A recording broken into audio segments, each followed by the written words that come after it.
Assalamualaikum dan salam Malaysia Madani, bersama saya Muhammad Dihya Sahlan dalam Berita Pagi Sabah edisi Isnin 18 November 2024. Dua komponen utama iaitu pembangunan sistem pengkalan data bersepadu dan dokumentasi etnik diberi penekanan dalam fasa kedua projek pembangunan sistem pemetaan budaya bersepadu Negeri Sabah 2024-2025. Fasa pertama projek bermula sejak 2021 hingga 2023 dan berjaya mengumpul 16 kajian melibatkan pelbagai etnik di Sabah.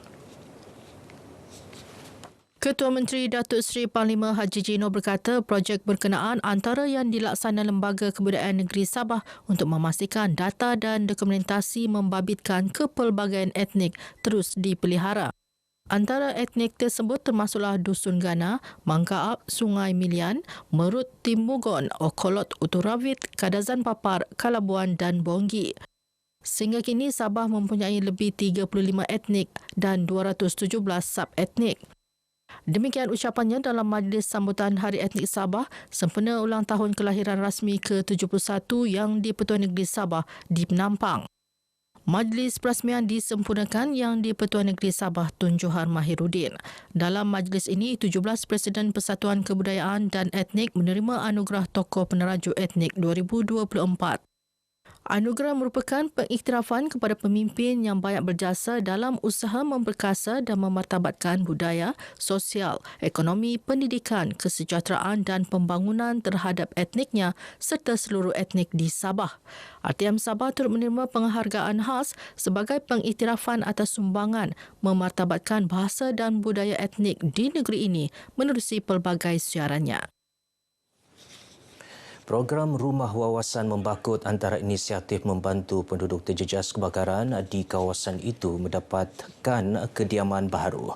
Program di bawah Dewan Undangan Negeri Dun Membakut itu akan dilaksana tahun depan membabitkan pembinaan semula 11 rumah terlibat kebakaran. Adun Membakut Datuk Dr. Muhammad Arifin Muhammad Arif bagaimanapun memberitahu program tersebut hanya layak kepada mereka yang tidak tersenarai dalam program Rumah Mesra Sabah Maju Jaya SMJ. Mulai tahun depan kita akan insya-Allah bantu mereka membangun sebuah rumah yang sederhana, tapi nanti mereka akan tambah keperluan berkenaan. Yang penting ada asas rumah berkenaan. Tahun depan sama juga, alhamdulillah ada dua inisiatif baru yang diperkenalkan oleh kerajaan negeri di bawah idea yang amat berhormat Ketua Menteri kita. Datuk Muhammad Arifin yang juga Menteri Sains, Teknologi dan Inovasi ditemui media selepas menyampaikan bantuan kepada penduduk terjejas kebakaran di Membakut baru-baru ini. Bantuan berupa wang tunai dan bakul makanan dari Majlis Ugama Islam Sabah MUIS dan Perbadanan Baitul Mal Negeri ini diberi kepada 5 keluarga di Kampung Jambatan Baru dan 3 keluarga di Kampung Bin Suluk. Belanjawan Sabah 2025 bertemakan Sabah Makmur, Rakyat Sejahtera berjumlah 6.421 bilion ringgit. Satu khabar gembira buat seluruh rakyat negeri Sabah. Adun Kelias Datuk Isnin Aliasni menyifatkan belanjawan tersebut bukan sekadar belanjawan terbesar dalam sejarah negeri, malah mencakupi pelbagai aspek demi kepentingan rakyat.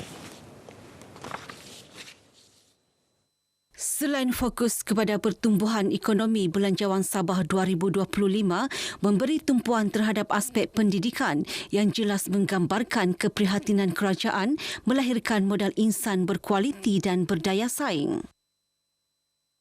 Keduanya saya bercakap di Perhimpunan Parti Gagasan Rakyat juga mengenai dengan bantuan kepada pendidikan kepada sekolah. Dan memang alhamdulillah saya cuma minta 2,000 setiap sekolah, tapi dibagi 3,000. Inilah kerajaan bagus. Kalau orang kampung bilang dulu ini kerajaan baik, minta RM1 dia bilang kasih RM2. Inilah kerajaan. So jadi ini kabar gembira kepada sekolah, kabar gembira kepada pelajar. Datuk Isnin yang juga pembantu Menteri Kerajaan Tempatan dan Perumahan ditemui RTM di Beaufort. Belanjawan Sabah 2025 dibentangkan Menteri Kewangan Datuk Seri Panglima Masidi Manjun di Dewan Undangan Negeri Jumaat lalu. Program kesukarelawanan berkaitan penjagaan alam sekitar perlu dilaksana secara berterusan bagi meningkatkan kesedaran kepada komuniti akan tanggungjawab tersebut. Menjaga alam sekitar memerlukan kerjasama semua pihak dan bukan hanya terletak pada pihak berkuasa tempatan PBT. Pembantu Menteri kepada Ketua Menteri Datuk Nizam Abu Bakar Titingan berkata sikap peduli semua pihak akan kepentingan menjaga alam sekitar, memastikan persekitaran bersih dan bebas sampah. Beliau yang juga Adun Apas menyatakan demikian selepas merasmikan program Rakan Lestari Tawau di persisiran Traulsen Tawau.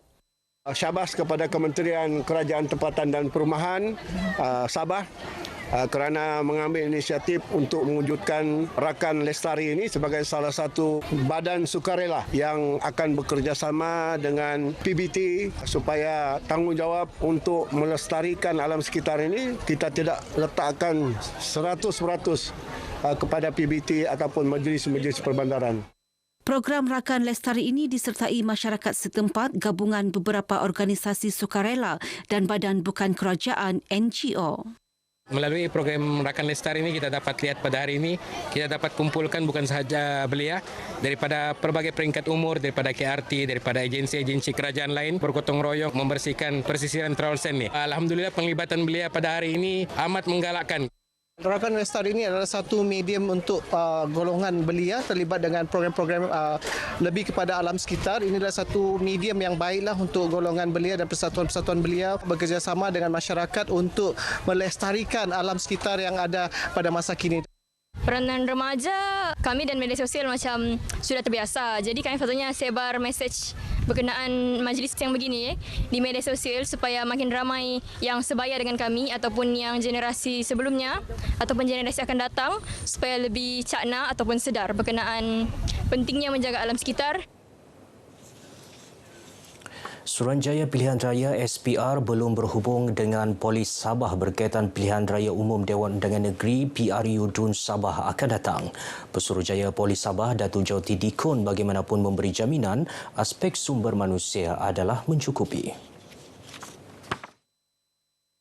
Sehingga setakat ini pihak Suruhanjaya Pilihan Raya belum lagi berhubung dengan PDRIM untuk membuat perbincangan berkaitan dengan isu-isu tertentu, terutama sekali jumlah penambahan saluran mengundi. Kita sentiasa bersedia sebab kita dari segi dokumen penugasan itu kita semua sudah sediakan. Beliau ditemui RTM selepas pelancaran Taman Angkat Skuad Aman Wanita Amanita tahun 2024, Residensi Prima Woodford Estate. Mengenai program ini, Datuk Jauti optimis ia memberi peluang kepada masyarakat terutama wanita untuk bersama-sama membantras jenayah. Berdasarkan rekod, Amanita membawa impak signifikan apabila laporan yang disalurkan berjaya mencegah mahupun membantu menangani kes jenayah.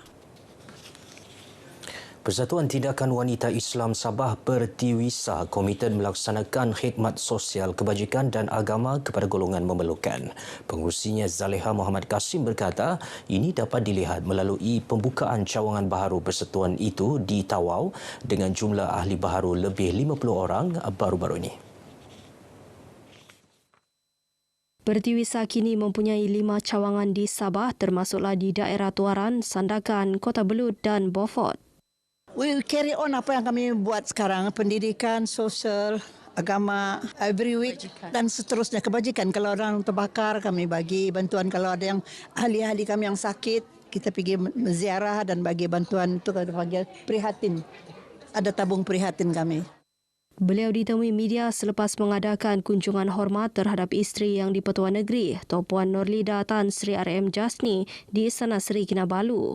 Kunjungan yang disertai 70 ahli dari seluruh cawangan ini bertujuan mengeratkan silaturahim antara ahli persatuan dengan Toh Puan selaku penaung Pertiwisa. Baik, paparan itu mengakhiri berita pagi Sabah kali ini. Menyusul selepas ini berita pagi Sarawak. Dari sungai hingga segara, Palestin pasti merdeka.